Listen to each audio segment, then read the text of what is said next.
बाक्सा जिल्लानि सालबारि महकुमानि बेन्दोंआव थानाय पाटेमाबाद साहा बागानाव गोख्रों सोमावसारदों। राजेश जालानि हेंथायै माखासे जेंनाफोरखौ लानानै गोख्रों सोमावसारदों साहा बागाननि गोबां हौवा हिन्जाव लेबारफोरा। पाटेमाबाद साहा बागाननि बिगोमानि फारसेनिफ्राय लेबारफोरनि सायाव अयथासार खालामनायनि गोख्रों अजद दैखांना लेबारफोरा बुंदों पाटेमाबाद साहा बागानाव गोबां समनिफ्रायनो जेंनाया सोलिबोगासिनो। बेनि लेबारफोरा गुबुन गुबुन खाबुजों लोगोसे देहा फाहामथाय फरायसालिनि मोजां राहाखौ मोनफुङाखै। बेनि अनगायैबो लेबारफोरा थोजासे रां मोनैजों नखर सोलिनायनि फारसेबो आंखालजों मोगा-मोगि जानांनाय बाथ्राखौबो फोरमायदों। सोमावसारनाय समाव लेबारफोरा मफिजुद्दिन मुंनि सासे ठेकेदारआ जेराव मेराव साहा बागाननि बिफां दाननानै दुथांखौ दिन्थिनायनिबो गोख्रों अजद दैखांदों।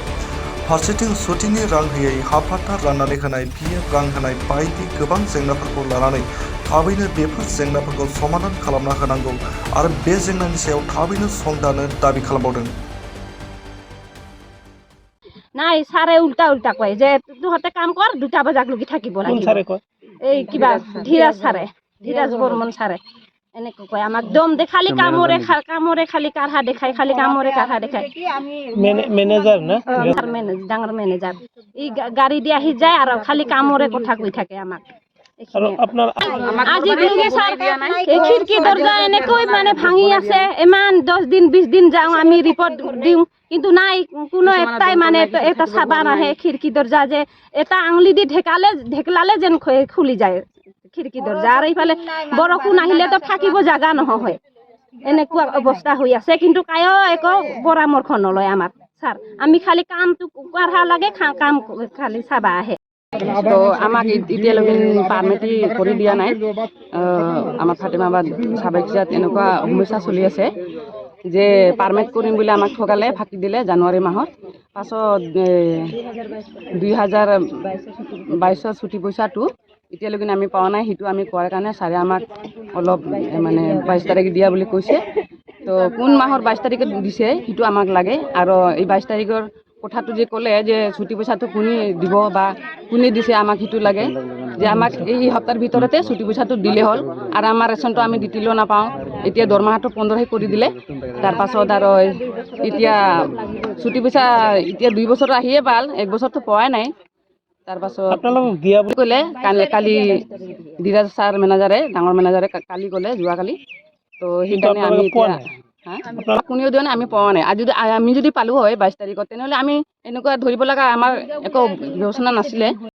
আৰু ৰেচনো আমাক সাপ্তাহি ৰেচনটো 15 বুলি কৈছিল। আজি 15 নহয়, মাহৰ দিন হৈ যায় আছে ৰেচন আজিলৈকে। যেতিয়া চৰকাৰৰ ৰেচন দিয়ে, কণ্ট্ৰলৰ ৰেচন দিয়ে, তেতিয়াহে আমাক বাগানৰ ৰেচন দিয়ে। কণ্ট্ৰলৰ ৰেচন নিদিলে আমাক বাগানৰ ৰেচন নিদিয়ে। সেইটোতো ৰুল নহয় না। বাগানৰ ৰেচন বাগানে সপ্তাহি দিব লাগিব। চৰকাৰৰ কণ্ট্ৰলটো মাহত দিয়ে, কিন্তু বাগানৰ ৰেচনটো মাহত দিব নালাগে নহয়, আমাক সপ্তাহত দিব লাগিব। কিন্তু আমাক মাহত দিয়ে ৰেচনটো। দেখা পাইছোঁ যে বহুত দিন আগৰে পৰা আমাৰ ফাতেমাবাদ চাহ বাগিচাত সমস্যা চলি আছে। আৰু এই সমস্যাৰ ওপৰত প্ৰত্যেকবাৰে সমস্যা হৈয়ে আছে। তথাপিও মানে মেনেজমেণ্ট বা আমাৰ এই মালিক পক্ষ মানে শ্ৰমিকৰ প্ৰশাসন নীতি প্ৰত্যেকবাৰে চলাই আছে মানে। আৰু এই কেইদিনৰ আগত মানে মেনেজমেণ্টে কৈ আছে যে মই ছুটি পইচা দি দিছোঁ বুলি ৰিপৰ্ট পঠাই দিছে। আৰু মানে PF অফিচত ৰিপৰ্ট দি আছে যে বাগিচা ঠিকে চলি আছে গোটেইখিনি। তো মানে আমি ভাবোঁ যে গোটেইখিনি এইটো ফল্ছ ৰেকৰ্ড গৈ পাইছে আমাৰ PF অফিচত। তো ইয়াতে যিখিনি দুৰ্নীতি চলি আছে আমাৰ ইয়াতে ফাতেমাবাদ চাহ বাগিচাত মূল দুৰ্নীতি হ'ল আমাৰ ইয়াতে ইউনিয়ন, যোনটো SCMS ইউনিয়ন আছে সেইটো মূল দুৰ্নীতি। তাৰ লগতে আৰু এজন ঠিকাগিৰি কৰি আছে আমাৰ মফিজুদ্দিন আহমেদ নামৰ এজন ব্যক্তি আছে। তেওঁ কি ভিত্তিত ইয়াতে ঠিকা কৰে আমি নাজানো। কিন্তু মানে তেওঁ আহি ইয়াতে ৰাজেশজনৰ সহযোগ কৰি মানে ইয়াতে শ্ৰমিকৰ প্ৰশাসন নীতি চলাই আছে। আৰু শ্ৰমিকৰ যি প্ৰাপ্য আছে গোটেইখিনি এতিয়ালৈকে দিব পৰাই নাই মানে। যিমান পেণ্ডিং আছিল গোটেইখিনি পেণ্ডিং এতিয়ালৈকে দিব পৰা নাই। আৰু মানে শ্ৰমিকৰ লাগতিয়াল হয় প্ৰয়োজনীয় মেডিকেলৰ ধৰি লওক মেডিকেল লাগে, মেডিকেলত মানে উপযুক্ত ঔষধ পোৱা নাযায়, স্কুল নাই, ডক্টৰ নাই, স্কুলত টিচাৰ এতিয়া আমি কৈ ভাল কেইজন টিচাৰ এতিয়া পাইছোঁ। কিন্তু তাৰ লগতে আৰু ৱেলফেয়াৰ ছাইডত যদি ডেভেলপমেণ্ট কৰিব যাওঁ তেনেহ'লে মানে ঘৰ দুৱাৰ নাই। এতিয়া চাব আপোনালোকে কেইদিনৰ পিছত বাৰিষা আহিব, বাৰিষাৰ সময়ত প্ৰত্যেকটা ঘৰতে মানে বৰষুণৰ পানী পৰে ভিতৰত। তো সেইবিলাক এতিয়া ঠিক কৰিব লাগে, কিন্তু সেইবিলাক ঠিক নকৰাৰ উপৰিও মানে কি কৰে বাগিচাৰ গছ কাটি কাটি মানে বেলেগত বিক্ৰী কৰি আছে। ইয়াতে দেখাই আছে 50% কাম কৰিছোঁ, 70% মানে কাঠ বিক্ৰী কৰি আছে বেলেগত। আমি দেখা পাইছোঁ ক'তবা এই আমাৰ গিলাজাৰ, ক'তবা খালবাৰী, ক'ত বৰপেটাৰ ৰোডত লৈ লৈ কাঠটো বিক্ৰী কৰি আছে, ক'ত এলেঙামাৰীত কাঠ বিক্ৰী কৰি আছে। আৰু এইটো সুযোগ কোনে দি আছে? তো সেইটো সুযোগ মানে আমাৰ ইয়াতে একমাত্ৰ ইউনিয়নে দি আছে, এছএমএছ ইউনিয়ন, আৰু এজন আছে মফিজুদ্দিন নামৰ ঠিকাদাৰ কৰি। তো আমি এইটো মানে উচ্চ তদন্ত হ'ব লাগে বুলি আমি প্ৰশাসনক আহ্বান জনাওঁ আৰু PFOক আহ্বান জনাওঁ, আৰু অতি সোনকালে মানে আমাৰ বাগিচাৰ যি সমস্যাসমূহ আছে গোটেইখিনি সমাধান হ'ব লাগে। অন্যথা কিন্তু আমি আদিবাসী ছাত্ৰ সন্থা হাত সাৱটি নাথাকোঁ। পৰৱৰ্তী দিনত কিন্তু ইয়াৰ জংগী আন্দোলন কৰিবলৈ আমি বাধ্য হ'ম। মই প্ৰেচিডেণ্ট হওঁ, মোৰ নাম জুনুল কনগাৰী।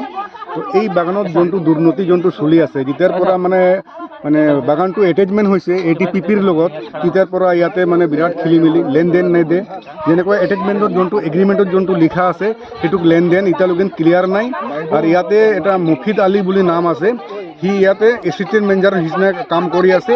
আৰু যিমানটা গাছ ইয়াত আছিল, ধুমুহা বতাহত যোনটো পৰি আছিল, এইগিলা গাছকেইটা পুৰা কাটি কাটি মিলত লৈ ভাঙাই আছে। কিন্তু মজদুৰকেইটাৰ যোনটো ঘৰ যে আছে, যোনটো যে 1997ত যোনটো ঘৰকেইটা বনাইছিল, সেইটো এতিয়ালৈকে ৰিপেয়াৰিং কৰা নাই ভালকৈ।